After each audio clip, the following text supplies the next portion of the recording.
So in chapter 9, we first tried to solve a problem that the localized electron model had, based primarily on the fact that electrons were owned by the individual atoms, and they just shared them in overlapping orbitals, atomic orbitals, to form their bonds. And in many cases, that still works. It's a useful method of solving problems. But we have to have applied a couple of different fixes. One was resonance. When you have two or more equivalent Lewis dot structures, you have to invoke resonance. Then there's hybrid orbitals that are required for geometric symmetry. And our example was methane.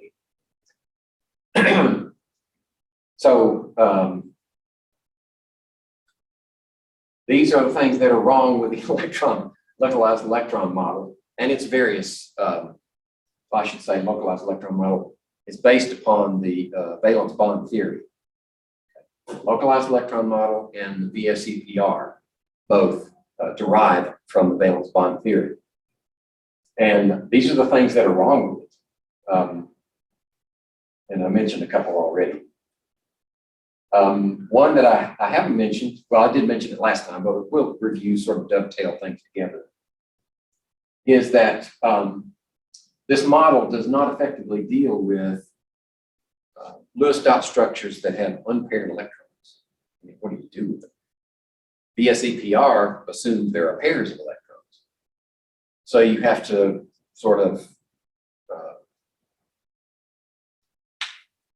stretch your theory to include unpaired electrons when you look at their geometries. And I think we used nitrogen dioxide as an example.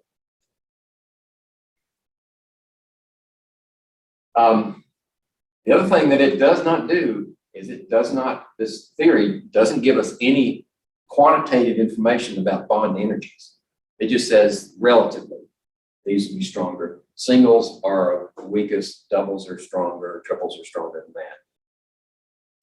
Even the hybridized orbital model, or fix to our model, says that, say if we have energy here, and we have our 3p orbitals, atomic orbitals here, and an s orbital, and we hybridize, say, 2 of the p's and 1 of the s's, then we would have sp2 hybrid here, and then 1 p orbital left over. So this is the hybrid side, and this is the atomic side. This just says, relatively speaking, these will be lower energy than the p, and higher energy than the s. But it doesn't quantitative information about those orbitals and the bonds that they form. Let's see, I heard somebody else show up. Brandy. Any?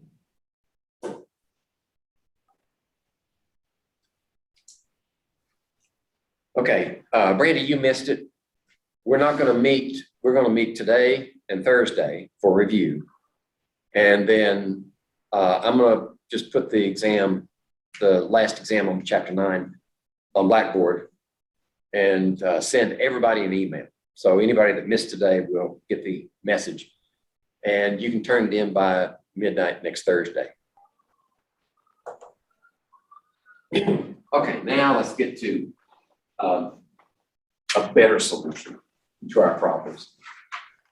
Molecular orbital model. This is, you might think, it's actually a radical departure from any of the previous models. We're saying that when the molecule forms, a complete new set of orbitals are formed. And these orbitals are derived from atomic orbitals, but they're shared by the entire molecule, no matter how big it is. It could be, 2 atoms together, like O2, or it could be cellulose, a monster polymer, which would be a nightmare to calculate, but it can be done. So the difference is that now the orbitals belong to the whole molecule. It's a communal effort.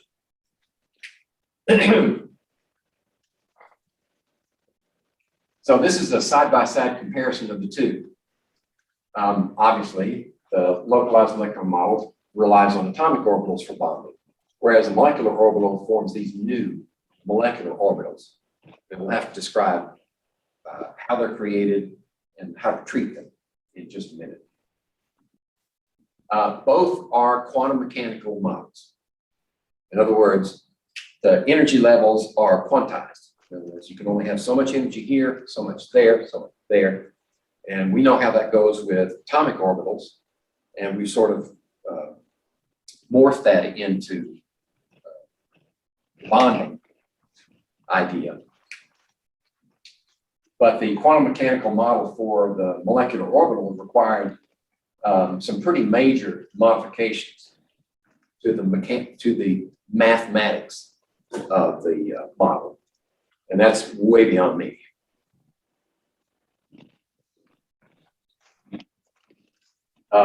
Now, I will say that we can say something quantitative, and we have done in this class, quantitative about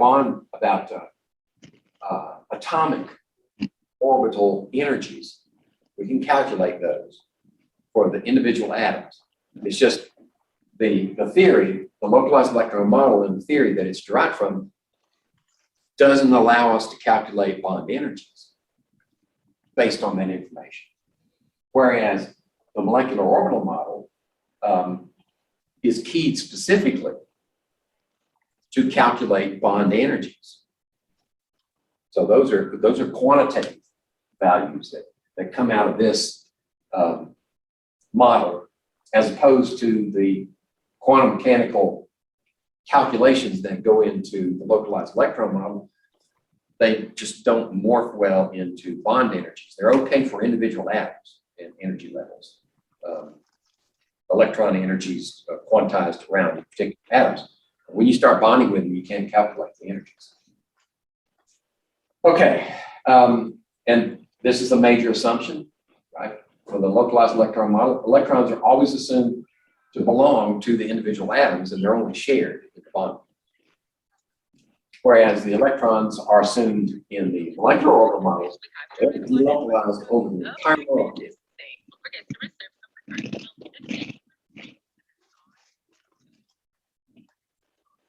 I think Brandy needs to mute. Okay, here's a similarity.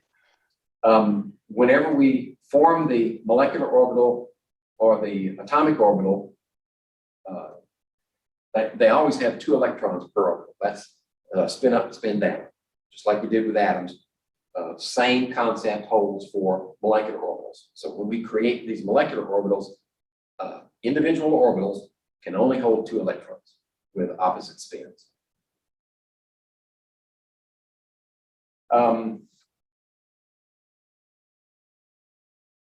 Actually, I covered this already.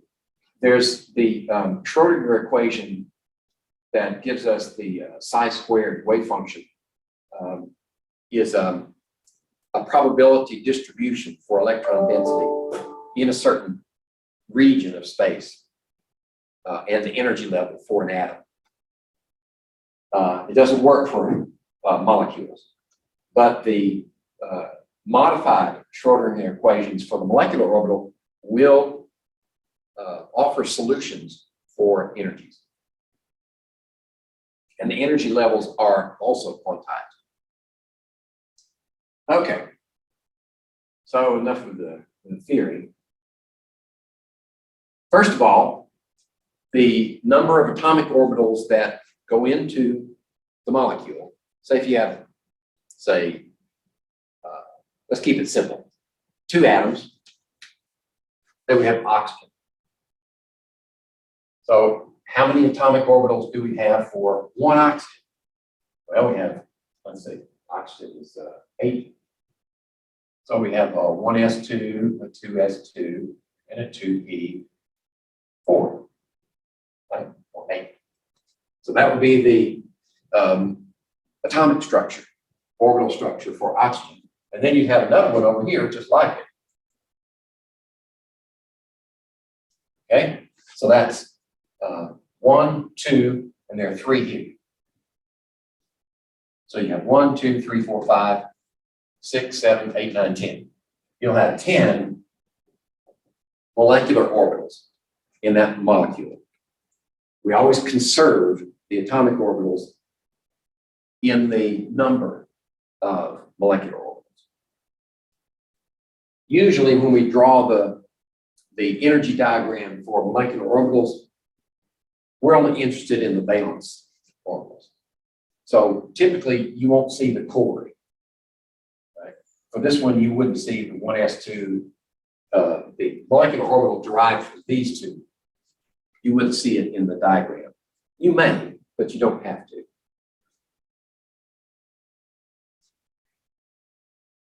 Okay, so how do we do that? Well, a concept is introduced so that we can account for all of these 10 orbitals by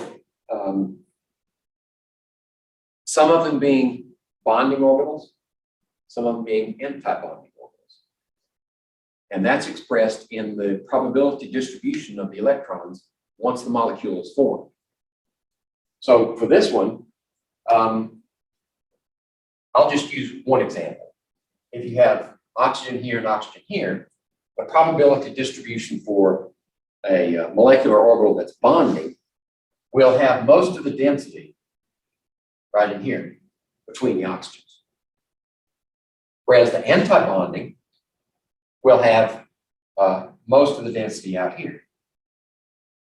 And there'll be a node between them. So obviously, this is a more stable situation, lower energy. This is a less stable situation, higher energy. Okay. Now, if the electron density is on axis with the atoms, say, and we would represent it by like single line. If the density along this is on the axis of the two, it's called a sigma bond. And this one is on axis. It's just the density is on the wrong side. And this is called a sigma star. So that's the notation. If there's a star, it's anti-bonding. If there's no star, it's a bonding. If you have density, well, I'll just say oxygen does have, we know from previous theories that oxygen is double bonded there. So where do we put the other bond? Well, it can't be on axis, that's already occupied. So we have a space here off axis like that. That would be a bonding pi orbital. The anti-bonding equivalent to that one would look something like this. It would still have a node between the two. And this density here then would be a pi star. So those are your two types of molecular orbitals, the sigmas and the pi's.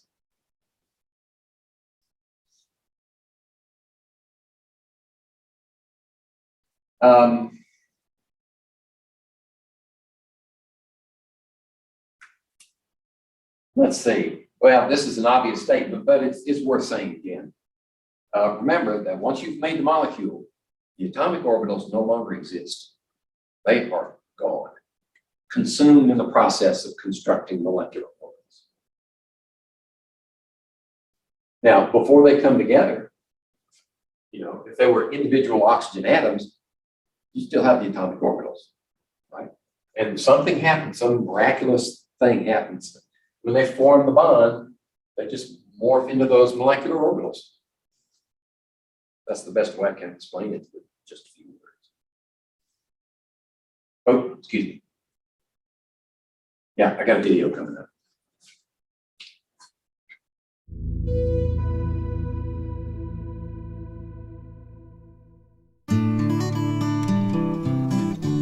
Waves can overlap. When that happens, the highs and the lows can build upon each other.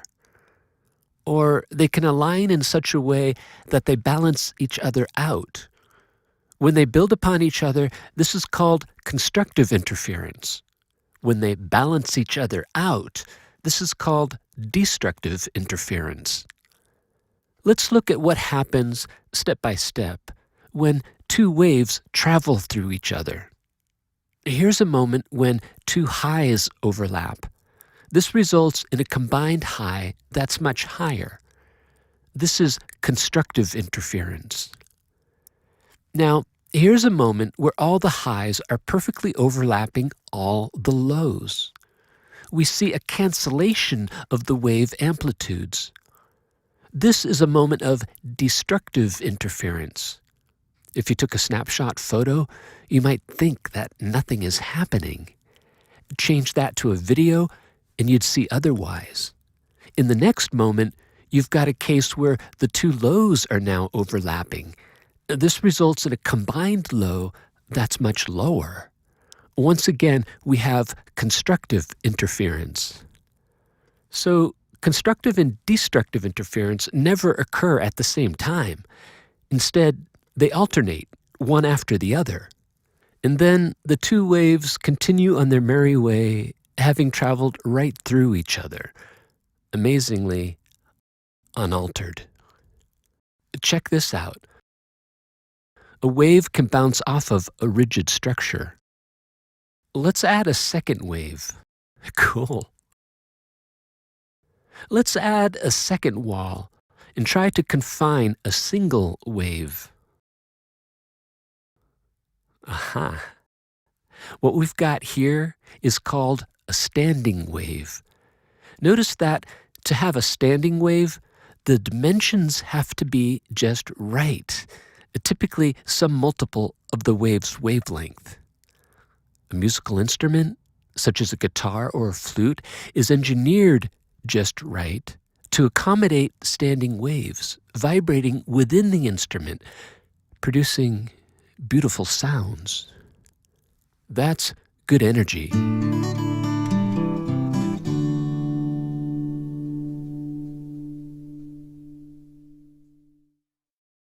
Okay, the concept of interference.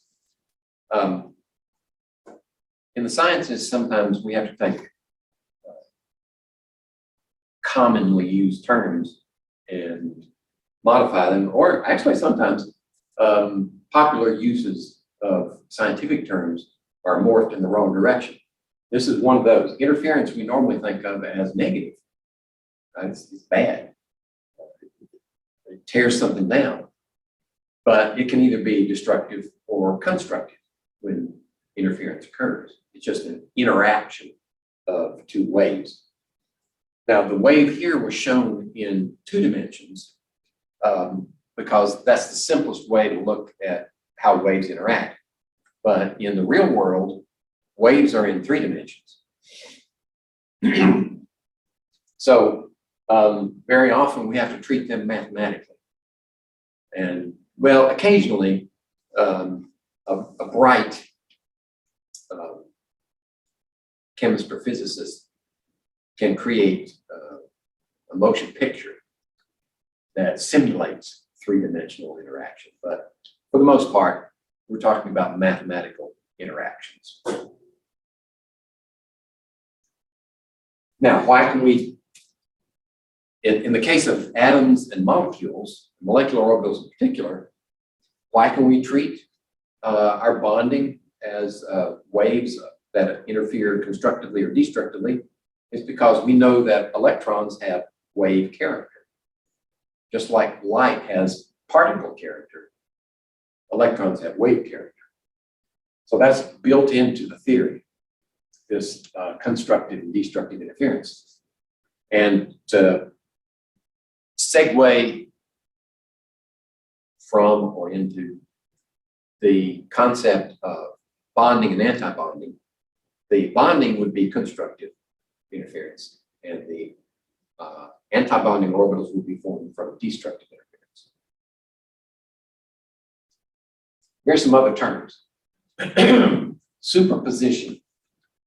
That's just what happens when the two waves overlap and you sum their values, whatever they are, their heights, their lows. It's just superposition covers all bases.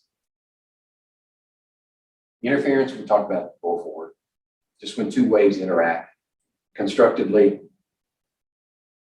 you add the highs and the lows together. Destructively, the high and low interact and cancel one another out. Now, interestingly enough, what we've seen in this example is that constructive and destructive interference were represented as absolutes, maximum values. But you can get intermediates. In other words, as the waves interact, you can get partial cancellation or partial addition, right? So you have a continuum of constructive and destructive interference all at the same time.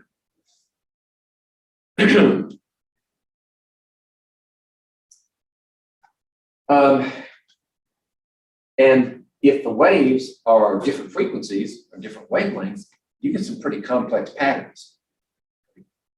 We use this to our advantage in communications.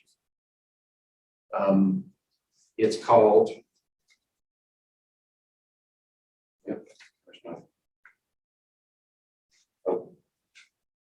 over here. It's called multiplexing.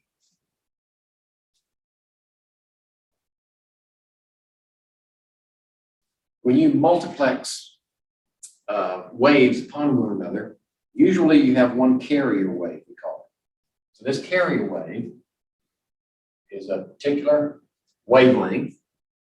Think of your radio. When you dial in, I listen to 101 megahertz on radio. Okay, so that's the carrier wave.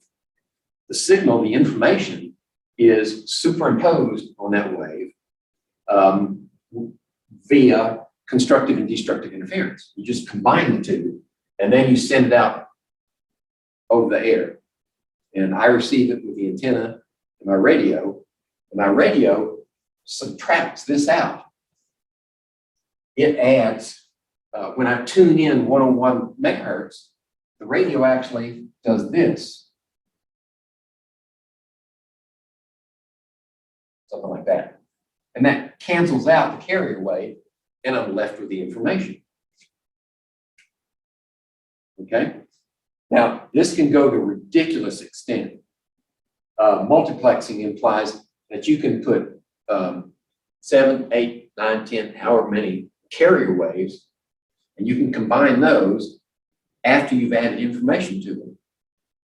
And then all you need is the electronics on the other end to separate them out and extract the information from each carrier. We do that with broadband internet communication. That's why they call it broadband, because it has several bands multiplexed together in the signal. And you separate the bands first, then you extract the information from each band. Okay, and there are a number of ways to do that. Primarily, it's well, at least the end user is electrical signal.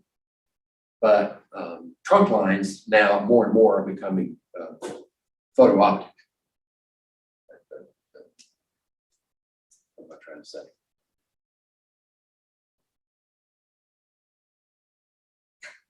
My mind's going blank. Anyway, that's not important for understanding what we're doing here at this point. Okay, so this is what it would look like if we combined two hydrogen atoms, right? They only have one atomic orbital each. The antibonding would have a model something like this with a node in between. That's antibonding. And then most of the electron density between the two would be a molecular orbital that's bonding. So this is a sigma, and this is a sigma star. Okay?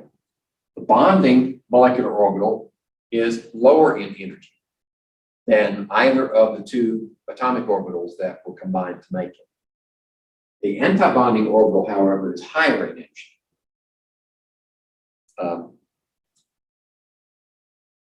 Okay, enough said about that. This is a typical way we use to represent the combination of the atomic orbital for this hydrogen and that hydrogen into this molecular orbital in the middle. So here's the atomic orbital there, there, and there. And when the two combine, right, we got two here, 1, 2, you have two here, 2. This is the bonding orbital at lower energy that's formed from that 1s. Let's see, 1s, this is 1s, and it forms that. And this is our energy scale. So this one is going to be a sigma, this one's going to be a sigma star. And we usually, by convention, we say, what was the origin? Right? Well, the origin for this one was from the 1s, and this one was also from the 1s of the atomic orbitals. Just so, because if you just look at them up here like this, you don't know where they came from. And sometimes it's information that we don't want to lose. So we say this sigma was derived from the 1s of each one of them. Okay. Now there's a shorthand way to write these. If we want to write the like we do the atomic orbitals, where we say like 1s2, 2s2, so forth and so on, shorthand way. You can do that for molecular orbitals also. But for this one, it would be well, first of all, we've got what, 1 there and 1 there, right? So now they go in using the Aufbau principle and Hund's rule. We put them in lowest energy levels first, and degenerate orbitals have to have separate occupation before you start doubling them up. Since there's only 1 here, you have 2 electrons, you have a spin up and a spin down. Okay, so first thing about this you'll notice is that the only molecular orbital occupied is bonding. There's nothing in the antibonding. So that tends to favor the formation of the compound. When you have weighted in favor of bonding versus antibonding, you get a bond. And we're going to calculate that in just a minute. But the shorthand version of writing this would be, you would say the sigma 1s and the sigma star 1s. This one has 2 electrons in it. And actually, you wouldn't even have to put this one because it doesn't have no electrons occupying it. Okay? And you can string those out. As many as you have here, you can string them out like that. Okay.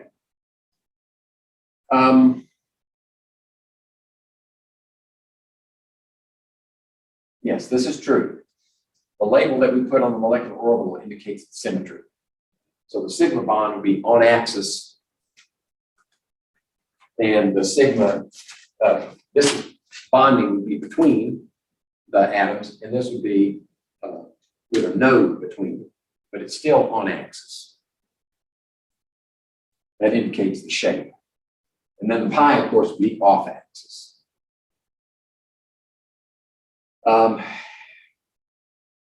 Let's see. That's no new information. It's just there for later observation.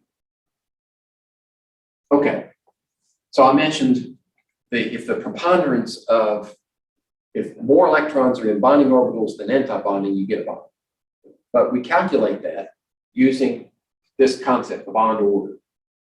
We just count up the number of bonding electrons. There are 2 here. Count up the number of anti-bonding. There's 0.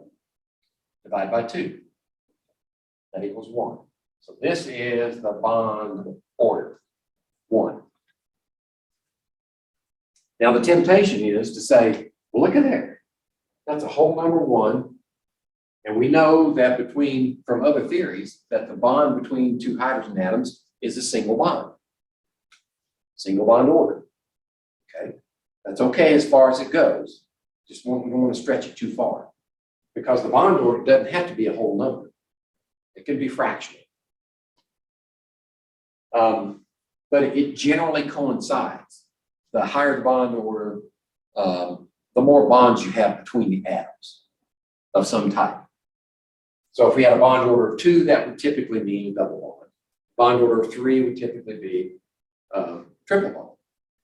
But you can have a 1.5, a 2.5. You can even have a 0, theoretically speaking. If you have a 0 bond order, then you don't have a bond. Okay.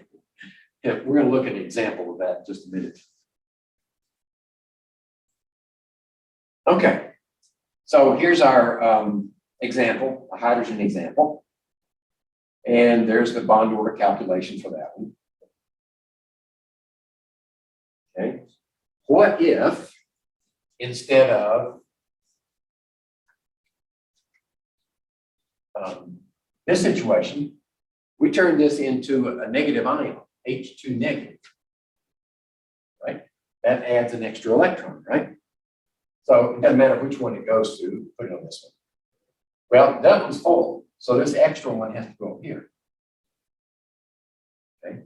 Now we have 2 minus 1 divided by 2 is 1/2. So the bond order of this molecule is 1/2, which makes it weaker. Instead of 1, it's 1/2. So we have weakened the bond by making a singly charged anion. What if, I think the next one, no, let me go ahead and do this one. What if we made a positively charged? Right. Now,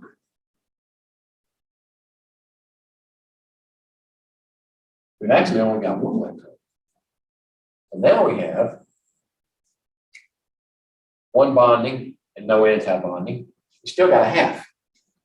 So in this case, adding an electron or subtracting 1 electron weakens the bond. It goes from 1 to 1/2, either direction. That's not always the case. It's specific to the molecule. Sometimes adding an electron strengthens the bond. It just depends on where that extra electron goes, or making a cation out of the molecule. If you take an electron from the bonding orbital, it will weaken it. But if you take that electron to make the positive ion from an anti-bonding orbital, it will strengthen the bond. Okay, so we've got another video coming up. Yep, this is a pretty good one. These videos are a little long, but they got good information. Today we're going to discuss molecular orbitals. But before we can get to molecular orbitals, we have to first consider atomic orbitals, something that hopefully we're all pretty familiar with. So let's start with hydrogen. Here I have 2 isolated hydrogen atoms. And we know that each isolated hydrogen atom should have 1 electron located in the 1s subshell when in its ground state. And of course we know that these electrons don't move in perfect circles around the nucleus as I've depicted them here, but they do define a region of space defined by a sphere. But when 2 atomic orbitals combine to help form a chemical bond, something special happens. In the case of hydrogens, those 2 1s subshells combine and form a region of space known as a sigma molecular orbital. And a sigma molecular orbital is a region of space where the electrons live generally in between the 2 hydrogen nuclei, screening the repulsive force that their positive charges have on one another. So they stabilize, keeping these 2 nuclei close together. This is a bonding molecular orbital. But there's one rule that we haven't yet considered, and that is that the number of atomic orbitals going into an MO system must be equal to the number of molecular orbitals that that MO system contains. So our molecular orbital system is not yet complete in this depiction. We have 1 more molecular orbital that forms. That new molecular orbital that forms is called a sigma star molecular orbital. And it looks quite different from the sigma MO, doesn't it? If there were electrons inside of this sigma star molecular orbital, they would spend most of their time outside of the two nuclei, not screening their positive charge repulsions, and therefore would actually make the system very, very unstable.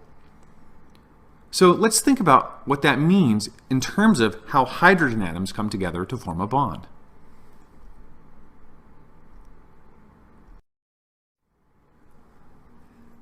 In order to fully understand the molecular orbitals of an H2 molecule, we have to plot them in terms of energy. So here in this depiction, I've shown the two atomic orbitals here as these lines in blue. That will be our non-bonding energy. Unless there's an energetic benefit to forming molecular orbitals, these two atoms aren't going to get together and do that.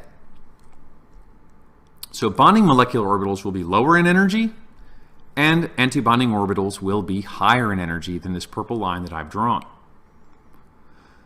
So let's combine these two different atomic orbitals into molecular orbitals and see what happens.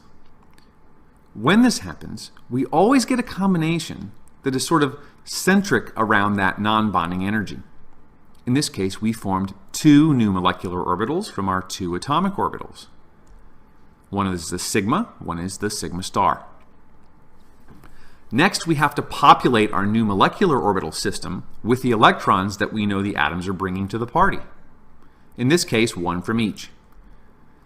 When we do this, notice that those electrons go into a lower energy orbital overall, and this lowers the overall energy of the entire system. So this energetic benefit that comes from forming and populating molecular orbitals leads us to the prediction that hydrogen will form a bond to another hydrogen. But beyond that, we can actually calculate exactly how many bonds will form. We call this the bond order, and it's calculated quite simply, using the number of bonding electrons minus the number of antibonding electrons, divided, of course, by 2, because we know it takes 2 electrons to form a chemical bond. In our example here of hydrogen, we have 2 bonding electrons, and we have no antibonding electrons. Consequently, our equation tells us that we expect 2 hydrogen atoms to get together and form a chemical bond with an order of 1. In other words, a hydrogen molecule should have a single bond. And that is, in fact, exactly what we see.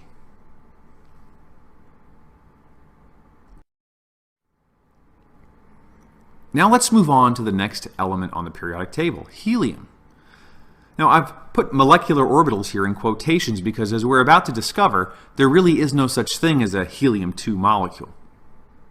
But to prove it, we need to use our energy diagram and combine the 2 atomic orbitals of helium atoms to find out what the energetics of bonding would be if it were to happen. So let's go ahead and do that now. We combine them into a system with a sigma and sigma star molecular orbital, and then we populate that system. Now, in this case, I have 2 electrons that can fill the sigma bonding molecular orbital, lowering the overall energy. But I still have 2 more electrons that have to go into this new molecular orbital system, and they have no choice but to go up in energy and populate the sigma star. The consequence of this is that there's no real energetic benefit to bonding, so 2 helium atoms have no real incentive to get together and form an He2 molecule. And in fact, that's exactly what we see. When we calculate the bond order, we find that 2 bonding electrons and 2 antibonding electrons leads to a situation where we predict a bond order of 0. In other words, we don't predict a bond at all. And when we study helium in the laboratory, that's exactly what we find. Helium exists as isolated atoms.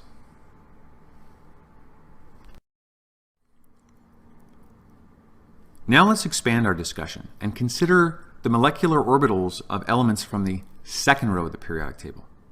We're going to begin with fluorine. Now, fluorine, we know, has available p orbitals because it's in the second row of the periodic table. So atoms of fluorine have 3 different 2p orbitals to donate to forming new chemical bonds. And within those orbitals, we know each has 5 electrons. So let's think about, first, how those atomic orbitals combine, and second, how those electrons can populate the new system energetically to make something that's beneficial. When we combine p orbitals, we find that we have a system that looks a bit different, don't we? In this case, a grand total of 6 atomic orbitals must combine to form a grand total of 6 molecular orbitals. Now, the lowest and highest in energy of these correspond to the in-phase and out-of-phase overlap directly along the nuclear axis. Those we would call the sigma and sigma star molecular orbitals. But we have some new players here. Those are the orbitals that result from the side-to-side overlap of p orbitals that we call pi and pi star MOs. So we have to figure out exactly where the electrons will go in this system and whether or not there's a real energetic benefit to putting them there, and that will help us determine whether or not fluorine will make a bond. Let's do that now. When we put all of our bonding electrons in, we notice that 6 total electrons go into bonding molecular orbitals. This is a tremendous energetic benefit. The sigma and the pi bonding MOs are completely filled. But fluorine has extra electrons, and they have to go somewhere. And the next best available option is to place them into the pi star molecular orbitals. These are antibonding, so the energy comes back up somewhat. However, notice that overall, we still have a system in which, on average, our electrons are in lower energy locations when they're in the molecular orbital system. There's a little bit of an energetic benefit here. And our calculation for bond order lets us know that when you have a grand total of 6 bonding electrons and a total of 4 antibonding electrons, you would expect that species to form a single bond. And in fact, when we study fluorine in the laboratory, that's exactly what we find. A molecule with a single bond.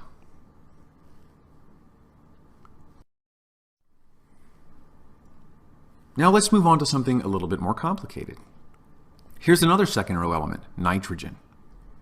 Nitrogen also has 2 p atomic orbitals available, but in this case only 3 electrons in each.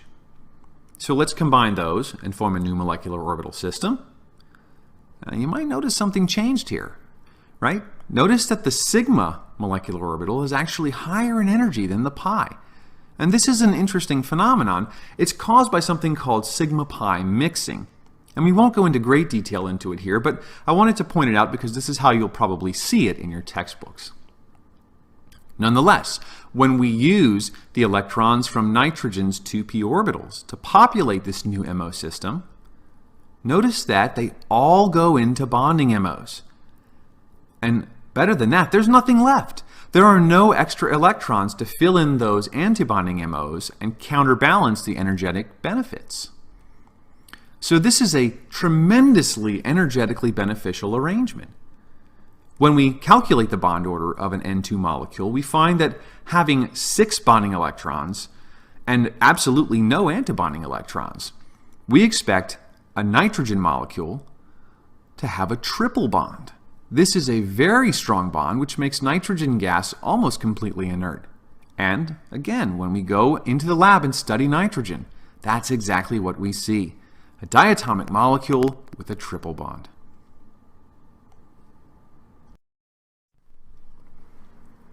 Now let's consider one more element from the second row of the periodic table. This time we'll consider oxygen. And I promise, I'm not wasting your time here. We're going to see something new. Now, just like any other second row element, oxygens have available 2p subshells. And we know from their electron configurations that each oxygen contains 4 electrons in those 2p subshells. So let's combine them to form some molecular orbitals.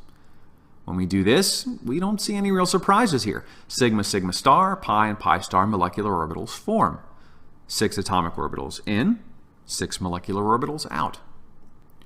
And if we fill them from the lowest energy to the highest, we notice that 6 of these electrons will go into bonding molecular orbitals, giving us a nice energetic benefit. But there are still 2 remaining electrons. And here's our new question. They clearly should go to the pi star MO, but should both electrons go into one, or should they each take a separate molecular orbital for themselves? The answer to the question is rooted in Hund's rule and the Pauli exclusion principle. electrons will try to spread out and maximize spin. So, when they populate this new molecular orbital, they do so like this, raising the overall energy a little bit, right? Not enough to completely counteract all of those bonding electrons, so there will be a bond formed here. O2 molecules do exist. But even more importantly than that possibly is this. Notice that there are unpaired electrons in this molecule. And that means that our new oxygen molecule is paramagnetic. Liquid oxygen can be trapped within the confines of a powerful magnet. You may have seen this demonstration done before. And of course, just as before, our prediction is correct. If we calculate the total bond order of oxygen using 6 bonding electrons and 2 antibonding electrons, we find that the 6 and the 2 leads us to a calculated bond order of 2. Oxygen exists as a diatomic molecule with a double bond. So I hope that by now you're beginning to appreciate the power of molecular orbital theory. It not only confirms so many of the other topics we've already discussed on bonding, but it allows us to explain completely new properties that all of our other theories couldn't, things like the paramagnetism of oxygen. This is just the beginning of molecular orbital theory. You may want to consider in the future things like molecules that consist of 2 atoms that are not the same, or molecules that consist of even more than 2 atoms. There's much, much more to explore. But for this lecture, we're done. Thanks for watching. Okay. That delay will disappear because I will replace it with the original. Okay.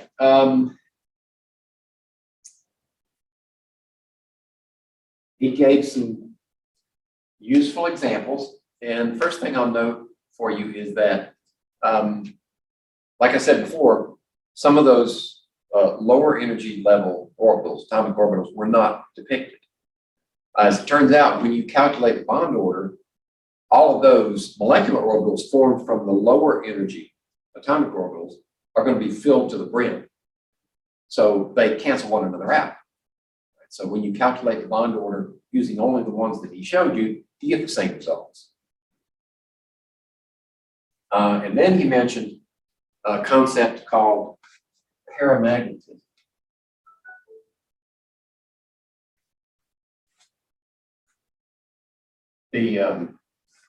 That's one side of the coin. The other side of the coin is diamagnetism. Any substance that is paramagnetic is attracted into a magnetic field. It forms an opposite field, so to speak, that attracts. It's kind of like north attracting south. That's paramagnetism. Diamagnetism forms a repulsive force. And this is, for our purposes, this is created by any unpaired electron. If all of your electrons are paired, then you get the diamagnetic situation. So these are things that we can observe in the laboratory, and the molecular orbital model explains them. The valence bond theory, the localized electron model, does not explain these. In fact, it predicts that oxygen would be a diamagnetic, whereas the molecular orbital theory says, it's paramagnetic. Okay. What we've seen up to now is homonuclear diatomic molecules. That just means that the molecule is diatomic, it has 2 atoms, and both atoms are the same number. Those are the easiest to diagram. And we'll only delve into the, let's see, oops. Well, we're going to talk about heteronuclear also in a minute. But they're a little trickier. Okay, this just definitions. Oxygen is paramagnetic, nitrogen is diamagnetic. And you'll notice, if you recall, the molecular orbital model had all the electrons were paired. In fact, there were no anti-bonding electrons at all in that molecule, in the upper level. Okay, you can actually measure how paramagnetic is paramagnetic. You can apply a value using a very sensitive balance. You lower your sample into this magnetic field, and as it approaches, you feel a tug on the balance, and you can quantify just how strong the paramagnetism is. And that's generally related to the number of unpaired electrons. So 1 unpaired electron will give you some value, 2 unpairs will give you a higher value, 3 unpairs higher. Oh, Professor Day, this is a pretty long video. It's Professor Dave. Let's revisit molecular orbital theory. He knows a lot about the science stuff. Professor Dave explains. We've learned a bit about molecular orbital theory and the ways in which it differs from valence bond theory. But let's expand on this knowledge now so that we can understand a phenomenon called sp mixing. But before we get into that, let's take some time to review the basics. First, let's compare valence bond theory and molecular orbital theory.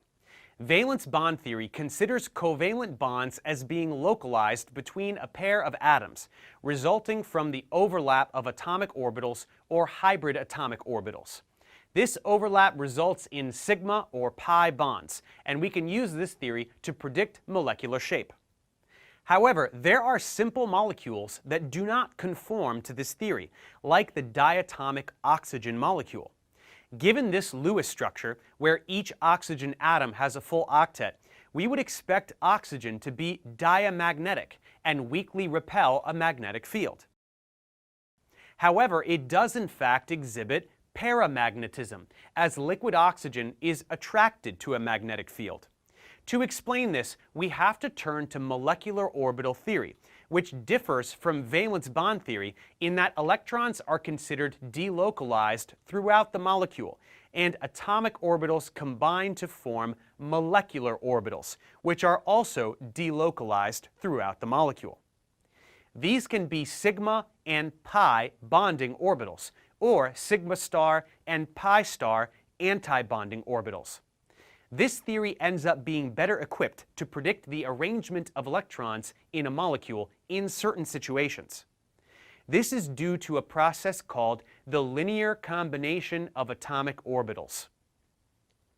In the modern physics course, we talked a little bit about the wave function, and molecular orbitals are combinations of atomic orbital wave functions. Just the way the wave function describes the behavior of an electron within an atom, molecular orbitals describe the behavior of an electron within a molecule. And just like atomic orbitals, they are filled when they contain 2 electrons of opposite spin. This theory requires that we strongly consider the wave nature of the electron. In the classical physics series, we talked a lot about waves and interference patterns. So to get the full picture of wave behavior in order to better understand molecular orbitals, check out this tutorial now. Otherwise, we simply need to understand that when 2 atomic orbital wave functions are combined, like these 2 s orbitals, there can be constructive interference, where the peaks line up with the other peaks. This causes the amplitude to increase, which results in a bonding molecular orbital, like the sigma s orbital. Most of the electron density is between the nuclei, which strengthens the bond. There can also be destructive interference, where the peaks line up with troughs.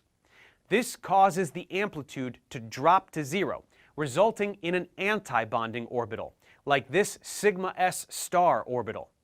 Here, there is a node between the nuclei, which weakens the bond. The bonding orbital is of lower energy and will thus be filled before the anti-bonding orbital. For this to make more sense, we simply need to understand that these images of waves are just 2-dimensional analogies to help us visualize the type of overlap. Electrons are 3-dimensional objects, so the waves are in 3 dimensions, and constructive interference thus results in regions of greater electron density, while destructive interference results in regions of no electron density, which are depicted by these bonding and anti-bonding orbitals. We can do the same thing with p orbitals, utilizing direct overlap, which will yield sigma px and sigma px star molecular orbitals, or lateral overlap, yielding pi and pi star molecular orbitals from the overlap of py and pz atomic orbitals. Orbital number is always conserved, which is why the linear combination of two atomic orbitals will always result in two molecular orbitals, one bonding and the other antibonding. We can depict these linear combinations with molecular orbital diagrams, as we have seen. The dashed lines show how the atomic orbitals on the sides combine to form the molecular orbitals in the middle, such as we see here for hydrogen, with two 1s orbitals combining to form one sigma s orbital and one sigma s star orbital. If we go up to the electrons in the n equals 2 shell, we can see the 2s orbitals combining in precisely the same way, and then the 2p orbitals combining as follows, with the sigma bonding orbital and then pi bonding orbitals, followed by the corresponding anti-bonding orbitals. The good news is that these orbitals are still filled according to the Aufbau principle and Hund's rule, like we already know. This means that we fill them from lower energy to higher, according to Aufbau, and we will put one electron in each orbital for a set of degenerate orbitals before doubling them up, according to Hund. We've already learned in a previous tutorial how to fill in these MO diagrams for certain diatomic molecules, like O2, and how to use them to calculate bond order. Here's that diagram one more time, along with the calculation for bond order, with 10 bonding electrons, including the sigma 1s bonding electrons, and 6 anti-bonding electrons, including the sigma 1s star anti-bonding electrons. 10 minus 6 is 4, and 4 over 2 is 2. This explains the double bond in diatomic oxygen. But we also get an explanation for the paramagnetism of the oxygen molecule. We have two unpaired electrons in these antibonding orbitals, which does predict paramagnetism for this molecule. This is an example of the success of molecular orbital theory, as no other theory can account for this behavior. Now that we are up to speed, let's go over one other thing. The molecular orbitals that result from the combination of the 2p orbitals exhibit this order in O2, but this will change for other homonuclear diatomic molecules. Let's look at this diagram, which depicts the relevant orbital energies for all the potential homonuclear diatomic molecules in the second period, from lithium to neon. As we go to the right in the period, effective nuclear charge increases, so the atomic radii contract, and the orbitals get lower in energy. On the left, the pi 2p bonding orbitals are lower in energy than the sigma 2p bonding orbital, but on the right, the sigma 2p bonding orbital dips below and thus will be filled first. This discrepancy is due to a phenomenon called sp mixing, which influences the energies of these molecular orbitals. This happens when the sigma s and sigma p wave functions combine in such a way that the sigma s orbital becomes more stable and the sigma p orbital becomes less stable. As a result, we see the sigma s and sigma s star orbitals going lower in energy and the sigma p and sigma p star going up in energy. So much so that the sigma p orbital now sits above the pi p orbitals. Molecules like O2 and F2 have negligible sp mixing because the 2p orbitals in those atoms have some paired electrons. This raises the energy of the 2p orbitals, making them too dissimilar to the energy of the 2s orbital to allow mixing to occur. But going to the left on the period, where p orbitals have unpaired electrons or are vacant, the 2p and 2s orbitals are of similar enough energies that sp mixing will be prevalent and the order of the molecular orbitals will switch. While this is an interesting phenomenon, if we are only using these diagrams to calculate bond order, it won't matter because it is just the order of bonding orbitals that is being rearranged, so it won't affect a bond order calculation. Nevertheless, we have hopefully reached a more sophisticated understanding of molecular orbitals. Thanks for watching, guys. Subscribe to my channel for more tutorials. Support me on Patreon so I can keep making content. And as always, feel free to email me, ProfessorDaveExplains@gmail.com.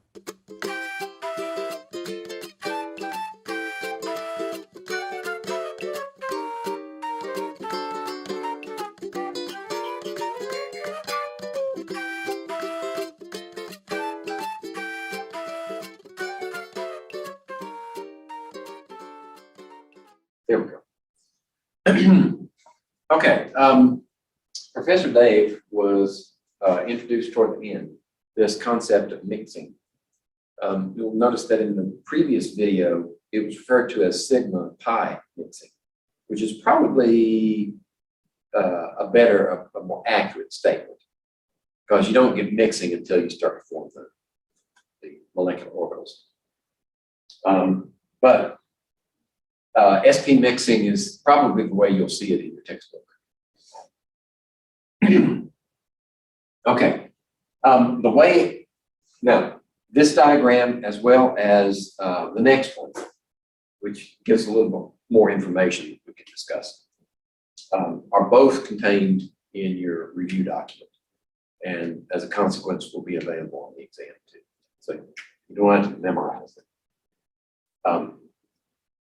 But if I'm in a hurry and writing the shorthand version, then I know that when you come to oxygen, this dividing line, that's where you find the sigma on the bottom, the sigma star on the top, and then the pi next, and the pi star in the middle, in that order. When you get mixing, these two flip, right? So now you get pi bonding, then sigma bonding, right? So left of here, you get the pi on the bottom, and right of that position, you get the sigma on the bottom. But they're both bonding orbitals. Okay, so this one's contained in your review document, and it shows the division here between the dioxygen and the dinitrogen. That's the dividing line. You get no SP mixing or sigma pi mixing for oxygen and fluorine, which you do for boron, dicarbonate, nitrogen. And you'll notice that when we fill these upper level orbitals, right? And that's another point. When Professor Dave calculated bond order, he included all the electrons and got the same result for dioxygen as the previous video showed, with only using the upper levels. Okay, back to this video. So you'll notice that here we have the, let's see, these are the sigmas from the s orbitals combined. So the mixing we're interested in is up here. So we have, for mixing, let's look non-mixing. Sigma, pi, pi star, sigma star. Over here we have pi, sigma, pi star, sigma star. Let's see, I think I got it. There we go. It's like they cross over. When you work backwards and you get the mixing, then this one, they flip positions energy-wise. And then when you fill in the electrons, you'll notice that the diboron has these unpaired electrons, as well as, let's see, here's oxygen, has unpaired electrons. The rest of them are all paired. So diboron and dioxygen are paramagnetic, and the rest are diamagnetic. And there's some other information given here, the calculated bond orders, plus the bond dissociation energy is how much energy does it take to break them apart. So single bond, or a bond order of 1 is this level, about 300, and 2 is about 600, and 3 is about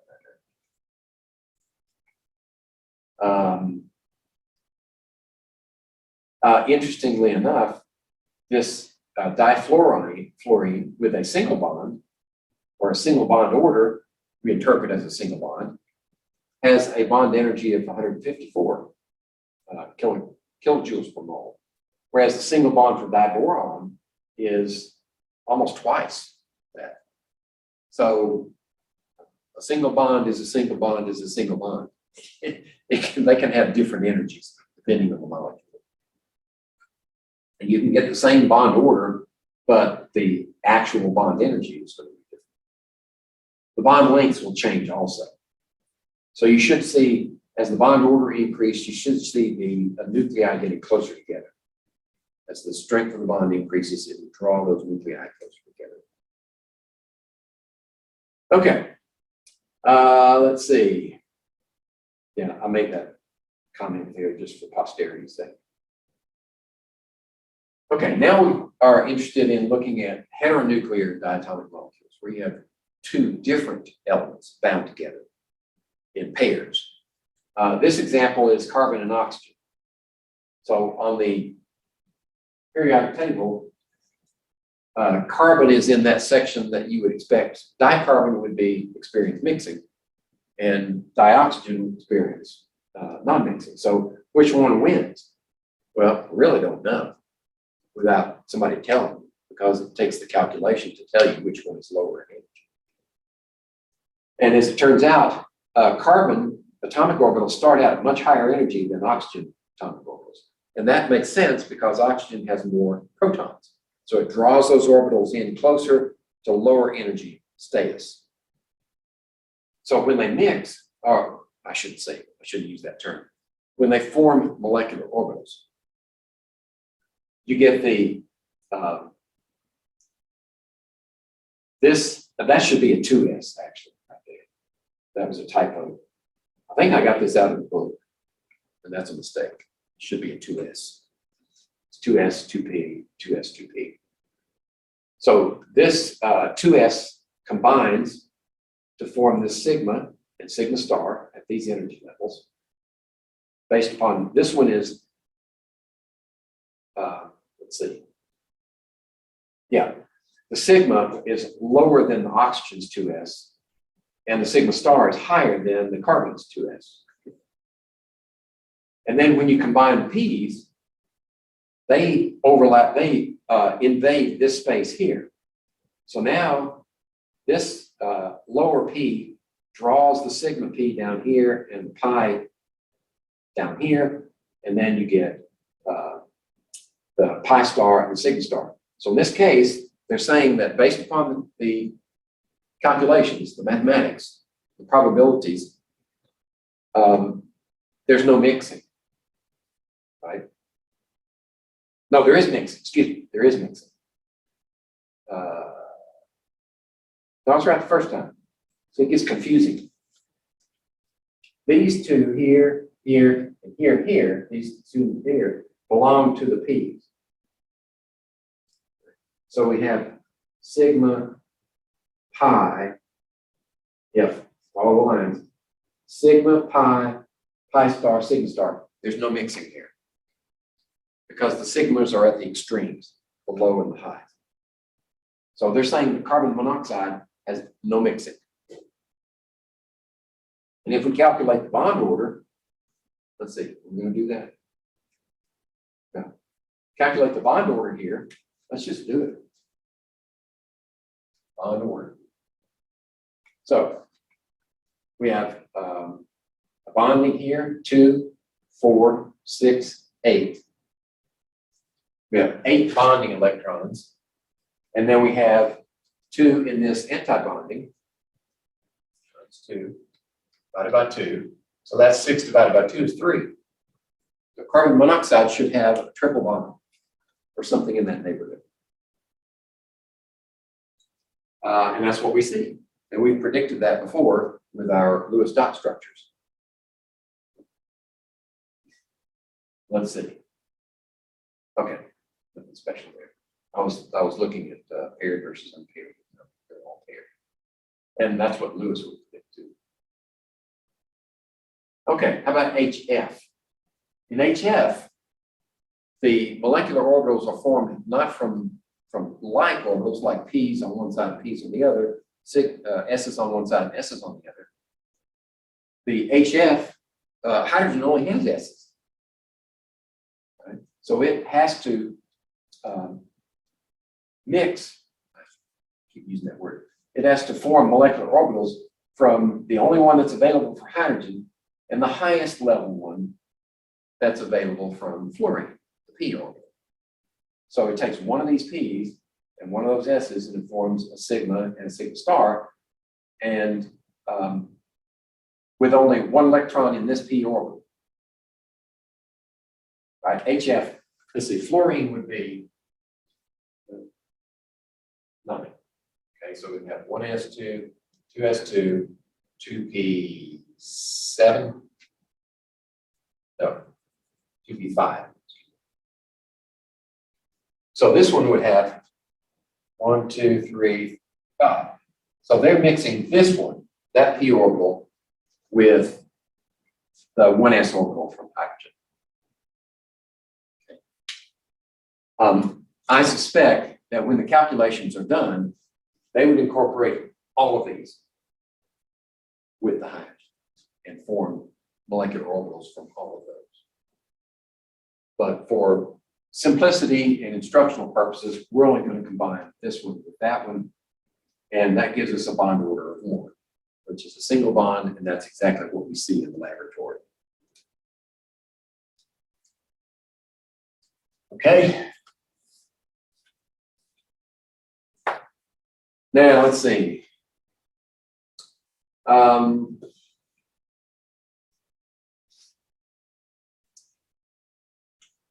Oh, and also, notice that the energy level for this sigma bond is closer to the energy level for the P of fluorine than it is from the S of hydrogen.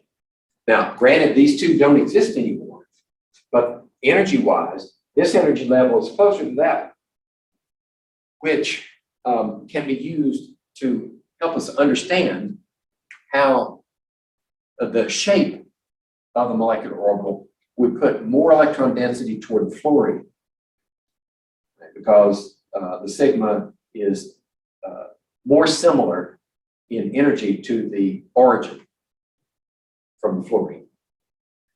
So we understood this concept before as difference in electronegativity, which would tell us that there's more electron density toward the fluorine because it's more electronegative than hydrogen. The molecular orbital model can also help us understand that based upon the formation of molecular orbitals and their similarity or dissimilarity to their component, they're derived, the orbitals, the atomic orbitals from which they're derived.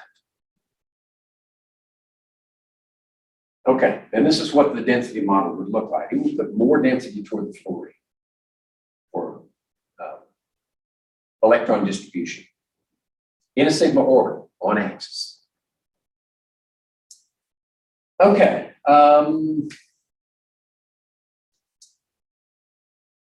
Yeah, that's everything I said, all right. Okay. It's still consistent with the bond polarity that we can measure for HF. Okay. The last concept we want to discuss is delocalization. And this discussion is sort of a hybridization of the localized electron model and the molecular orbital model.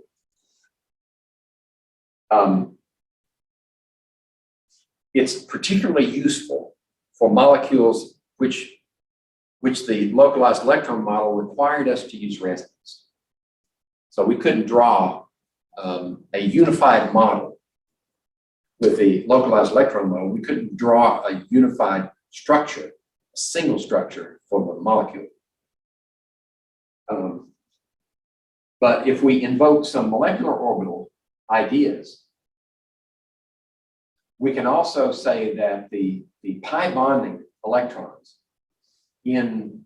which is usually where the discrepancy occurs, and requires resonance, then those pi bonding orbitals are delocalized automatically by the molecular orbital theory.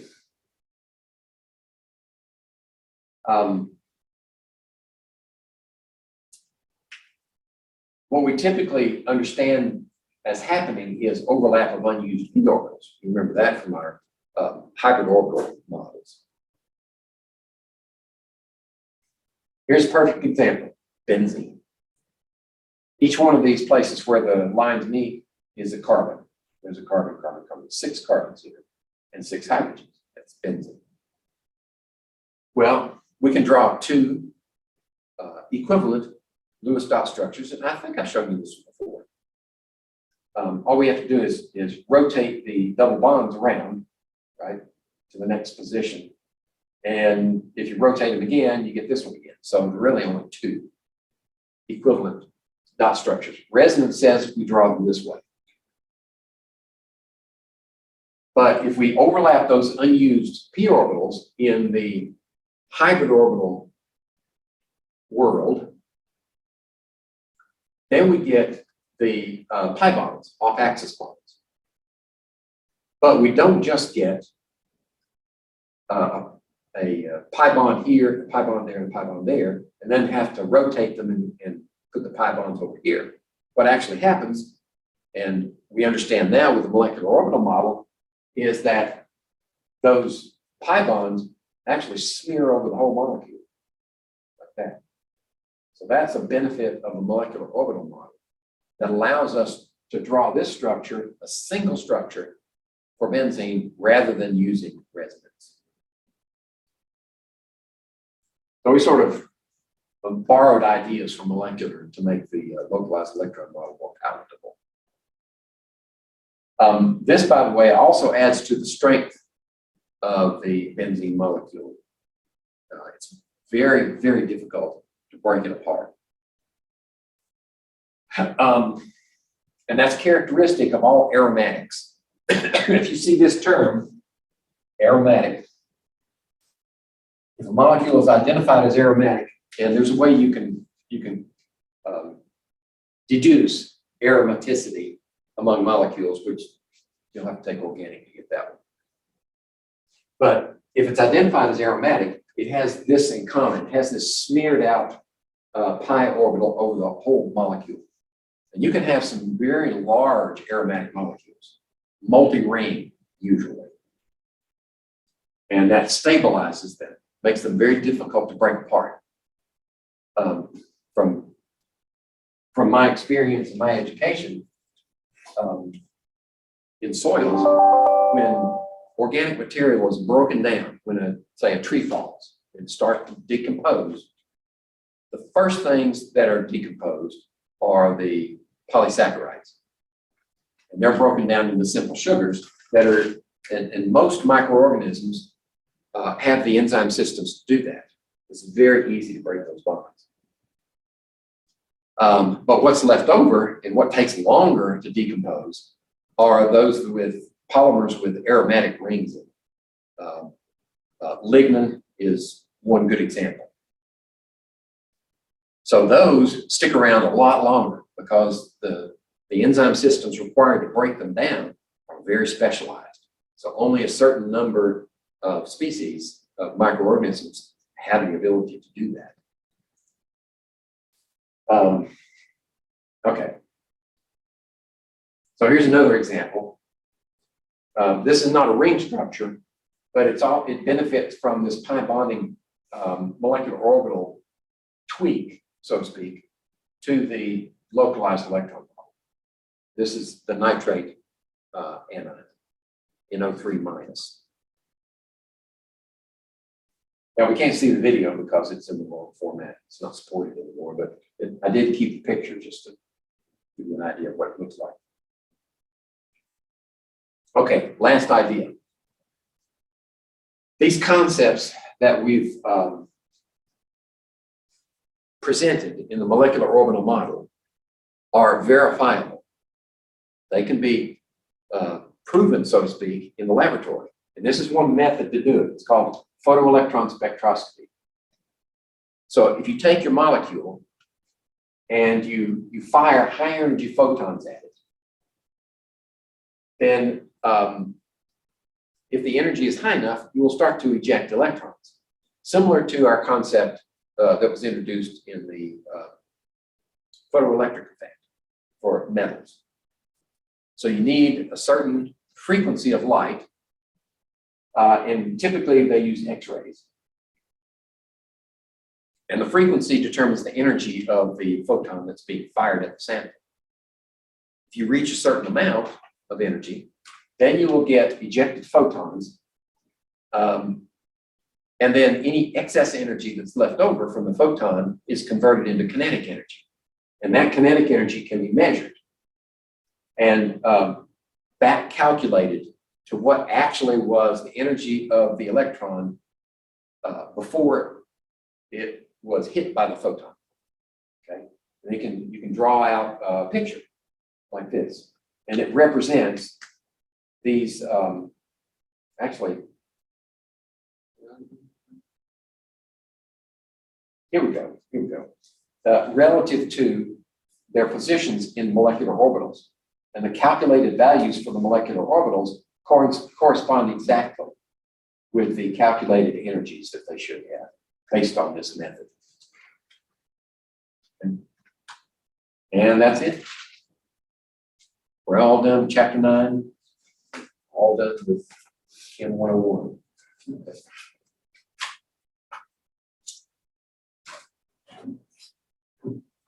Any comments or questions? Yes, I have a question. Okay. Do I need to go back to a slide? I don't think so. Maybe we'll just show this on the board. Okay. But at the very beginning, when we started talking about this, molecular orbital model, and put up on the screen about how there's a diagram and you have the levels. Please, how do you determine, how do you get from number of electrons and number of orbitals to the number of arrows, number of electrons you actually use for that model? Okay. Because they seem kind of different, like off by 1 or 2. It wasn't because we weren't using all the electrons. I don't think so. I don't know. I don't think it was that because I checked that. So you have an example? Let's see. Was it the oxygen? I think it would have been, yeah, it might have been the oxygen. Yeah. Okay, we'll do oxygen. So we have 2 oxygen atoms, and they're and we're going to use only the p orbitals. We don't leave the s's alone because we don't have board space for it. So each one has a 2s here, and it has 3 of the 2 p's. Okay. Now we start off with, let's see, 8 electrons. So we're going to have, let's see, 2 used up here, so that means 2, 4, 5, 6, 7, 8. Right. So the 1s will have 2 of them, 2, 4, 6, 8. So we've accounted for all the electrons in the atoms. I'll just stick this one down here. We're not going to use it to make our orbitals, but that accounts for all of the available electrons. And they'll have the same thing over here. And there 1s. Okay, so when we combine these 2 are going to combine into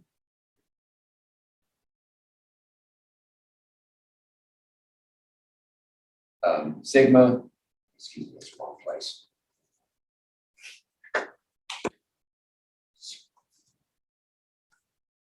Sigma and sigma star, derived from the 2s atomic orbitals. For this one, we're going to get, remember, we can only have 1 sigma, right, because it's on axis. Everything else has to be off axis if you have more than that.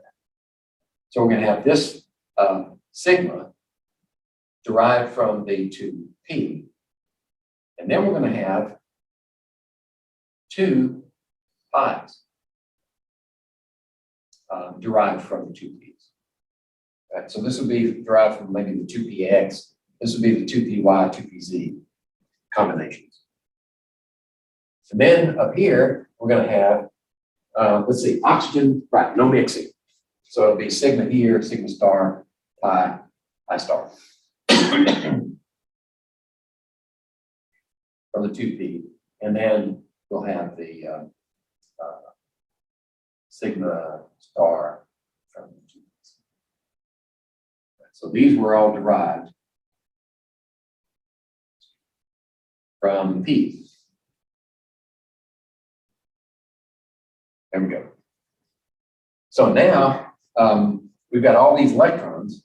We've got 2, 4, 6, 8, 10, 12. That goes into these orbitals. So we start from the bottom, right? Remember, did I describe what degenerate means in chemical terms? Similar energy. Yeah, okay. There's only one orbital here. So we put 1, 2. And then this one can have 1, 2, 1, 2, 3, 4, 5, 6, 7, 8, 9, 10. Did I say 10? 2, 4, 12.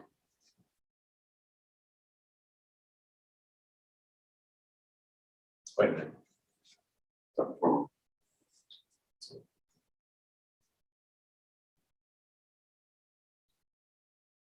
we got 1, 2, 3, 4. 1, 2, 1, 2, 3, 1, 2, 3, 4, 5, 6, 7, 8. 1, 2, 3, 4, 5, 6, 7, 8. Okay, good. Then we have 2, 4, 6, 12 electrons. So we can put 2 here, 2 here, 2 there, 2 there, 2 there, 2, 4, 6, 8, 10. There we go. So all the electrons are counted for now. And I was balking because I was going to end up with all paired electrons. It didn't work. So these two are unpaired and gives us paramagnetism.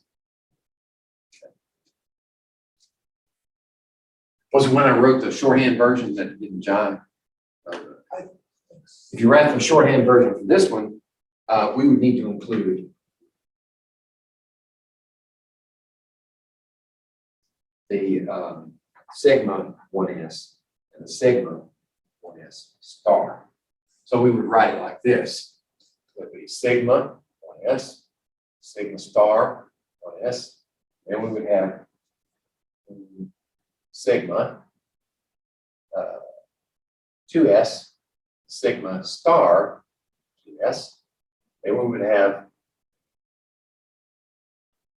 have sigma 2p, and we would have pi 2p, and we would have pi star 2p, and that's all we would need to get all of our electrons. And then we would have 2 here, 2 here, 2, 2, 2. See, we have 4 here, and then we would have 2 there. Now that doesn't show you the unpaired electrons. You'd have to do like that in order to verify that it was unpaired.